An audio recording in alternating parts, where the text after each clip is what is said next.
തെരഞ്ഞെടുപ്പ് സമയത്ത് 22ഓളം കേസുകൾ പയ്യന്നൂരിലുണ്ടായിരുന്നു. അപ്പം അതിൽ ഒരു കേസാണ് LDFുമായി ബന്ധപ്പെട്ട് അവർക്കെതിരെ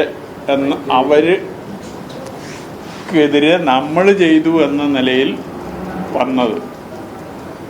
ബാക്കി എല്ലാ കേസും ഞങ്ങൾക്കെതിരെ ഉള്ള ആക്രമണമാണ്.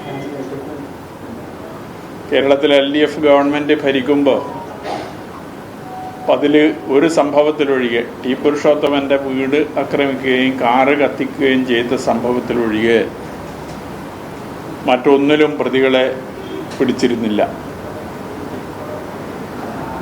അപ്പം അന്ന് LDF ആ പ്രതികളെ സംരക്ഷിക്കുകയായിരുന്നു എന്ന് പരോക്ഷമായി ഇപ്പം അവർ സമ്മതിക്കുകയല്ലേ ചെയ്യുന്നത്. ഇപ്പം ഇന്ന് DYSP ആഫീസ് മാർച്ച് നടത്തിയപ്പോൾ 3 കേസ് അന്വേഷണത്തെക്കുറിച്ചാണ് അവർ പറഞ്ഞത്. അപ്പോൾ അതിലൊന്ന് Vellur north local committee member VK കൃഷ്ണൻ്റെ വീട്ടിൽ ചെടിച്ചട്ടി തകർത്ത സംഭവവുമായി ബന്ധപ്പെട്ടുകൊണ്ടാണ്. അതിലെ പ്രതികളെ ഇപ്പോൾ പിടിച്ചിട്ടുണ്ട്. അന്ന് വെള്ളൂർ നോർത്ത് ലോക്കൽ സെക്രട്ടറി നൽകിയ ഒരു ബൈറ്റ് ഇപ്പോഴും എൻ്റെ മൊബൈലിലുണ്ട്. നിങ്ങൾക്കെല്ലാം അത് പരിശോധിക്കാൻ സാധിക്കുന്നതാണ്. അതിൽ പറഞ്ഞത് P. കുഞ്ഞികൃഷ്ണൻ നേതൃത്വം കൊടുത്ത് നടത്തിയ അക്രമമാണ് ഇത് എന്നതാണ് ലോക്കൽ സെക്രട്ടറി പറഞ്ഞൊരു കാര്യം. അപ്പോൾ പ്രതിയെ ഇപ്പോൾ കണ്ടെത്തിയിട്ടുണ്ട്. ആ പഴയ പല്ലവി അവരാവർത്തിക്കുന്നുണ്ടോ എന്ന് പറയാൻ സാധിക്കില്ല. കള്ളൻ കപ്പൽ തന്നെ എന്ന് പറയുമ്പോൾ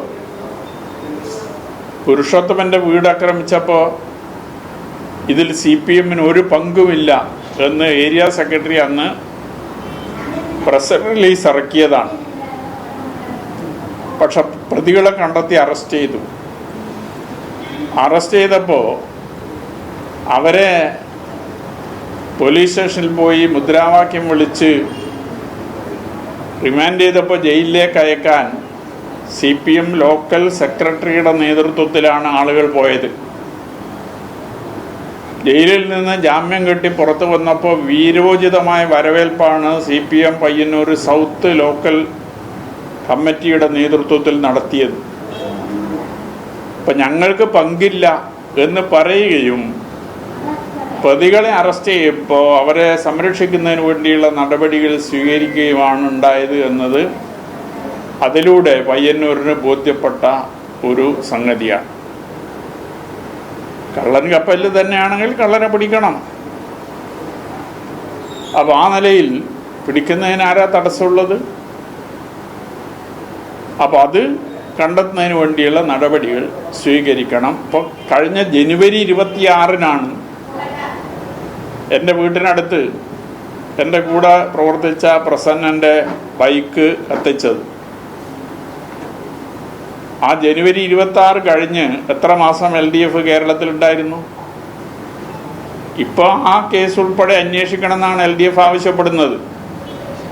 എന്ത് LDF കേരളത്തിൽ അധികാരത്തിലുണ്ടായപ്പോൾ ആ കേസ് അന്വേഷിച്ച് പ്രതികളെ കണ്ടെത്താൻ സന്നദ്ധമായില്ല? നമുക്കറിയാം, തെരഞ്ഞെടുപ്പ് പ്രഖ്യാപിച്ച ദിവസം മുതൽ അതല്ലെങ്കിൽ അതിന് മുമ്പ് മുതൽ തന്നെ പയ്യന്നൂരിൽ വ്യാപകമായ അക്രമങ്ങളാണ് LDFൻ്റെ ഭാഗത്ത് നിന്നുണ്ടായത്. തിരിച്ച് ഒരു അക്രമ സംഭവങ്ങളും പയ്യന്നൂരിൽ ഉണ്ടായിട്ടില്ല. ആകെ ഉണ്ടായി എന്ന് അവർ പറയുന്നത് ഈ VK കൃഷ്ണൻ്റെ ചെടിച്ചട്ടി പൊട്ടിച്ചതാണ്. അതിൽ പ്രതിയെ ഇപ്പോൾ കണ്ടെത്തിയിട്ടുണ്ട്.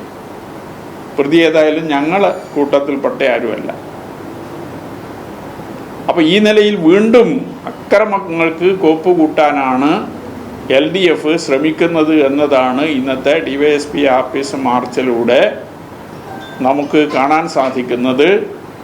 അതിന് ഉത്തേജനം നൽകുന്ന വിധത്തിലുള്ള പ്രസംഗമാണ് ജില്ലാ സെക്രട്ടറിയുടെ ഭാഗത്ത് നിന്നുണ്ടായത് എന്നാണ് മനസ്സിലാക്കാൻ സാധിച്ചത്.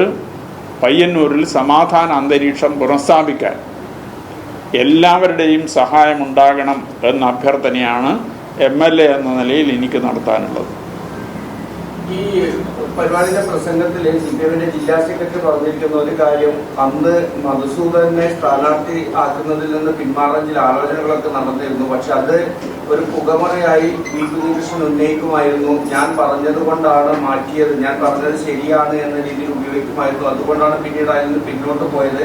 വിശദീകരിക്കാൻ സമയം ഉണ്ടായിരുന്നില്ല എന്ന രീതിയിലാണ് CPM ജില്ലാ സെക്രട്ടറി ഇപ്പോൾ അതിലെ ഒരു വിശദീകരണം പറയുന്നത്. വിശദീകരിക്കാൻ സമയമുണ്ടായില്ല എന്നാ? ബാക്കി എല്ലാ കാര്യങ്ങളും വിശദീകരിച്ചിട്ടില്ലേ? അപ്പൊ വിശദീകരിക്കാൻ എത്ര സമയം വേണ്ടി വരിക? അപ്പൊ സമയമില്ലാത്തത് കൊണ്ടല്ല, സംരക്ഷിക്കാൻ നടത്തിയ ശ്രമത്തിന്റെ ഭാഗമാണ് ഇതെല്ലാം. തെരഞ്ഞെടുപ്പിന് ശേഷം എന്തായി അവസ്ഥ? അതെല്ലാം ഈ പയ്യന്നൂരിലെയും കേരളത്തിലെയും ജനങ്ങൾ കാണുന്നുണ്ടല്ലോ. അപ്പോൾ വളരെ ബോധപൂർവം തെറ്റ് ചെയ്തവരെ സംരക്ഷിക്കാനുള്ള സമീപനമാണ് CPM നേതൃത്വം നടത്തിയിരുന്നത് എന്നതാണ് ഇതിലൂടെ നമുക്ക് കാണാൻ സാധിക്കുന്നത്.